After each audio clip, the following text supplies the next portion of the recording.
میرے کو جرمنی دے T V والے آئے انٹرویو لین، 2 سوالوں تو بعد انہوں نے صحافیاں دی بس ہو گئی سی۔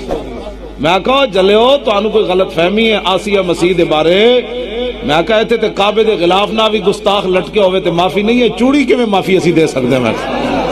میں کہا تے ساری چوڑیاں پھر دیاں، کدی کسی چوڑی نو چانڈ بھی نہیں ماری، ساڈا کوئی موقف سمجھو۔ میں جرمنی دے کیا نا جو ٹی وی ایسن ساری ٹیم اون چلانا ہے انہوں نے، میں انہوں نے پہلے شرط لائی بھئی چلاؤ تو پھر میں دینا ہے۔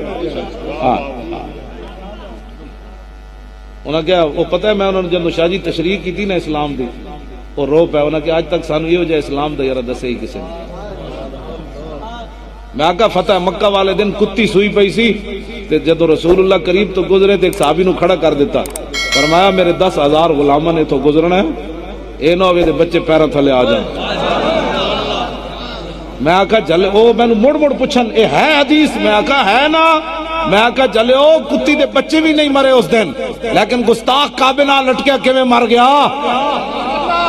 ابن خطل تے کعبے نہ لٹکے ہوئے سی نا، تے رسول اللہ نو آگے صحابہ کیا یا رسول اللہ تے تھلو چڑھ کے اتنے چلا گیا، کعبے دے غلاف نہ لٹک رہا، ایک طرف دیوار دوسری طرف کعبے دا غلاف۔ ہن فرماؤ میرے آقا نے فرماؤ اقتلوا، اتھے ہی قتل کر دو ان کو۔ سبحان اللہ۔ توجہ، سر تن سے جدا، سر تن سے جدا، سر تن سے جدا، سر تن سے جدا، سر تن سے جدا، سر تن سے جدا۔ وہ مڑ مڑ میرے پوچھن اے واقعہ انجی ہے؟ میں کہا انجی ہے، بس انہوں نے اکھاں آنسو آ گئے۔ میں کہا چلو ناموس رسالت دا مسئلہ سمجھو، تو انہوں ایویں کوئی تکلیف ہو گئی، امت مسلمہ اس مسئلے میں بغیرتی نہیں کر سکتی۔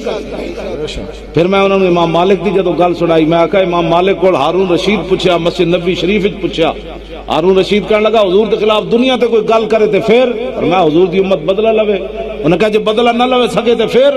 فرمایا ما بقاء الامت بعد شتم نبیھا، فرمایا پھر حضور دی ساری امت مر جائے اس کو زندہ رہنے کا بھی حق کوئی نہیں۔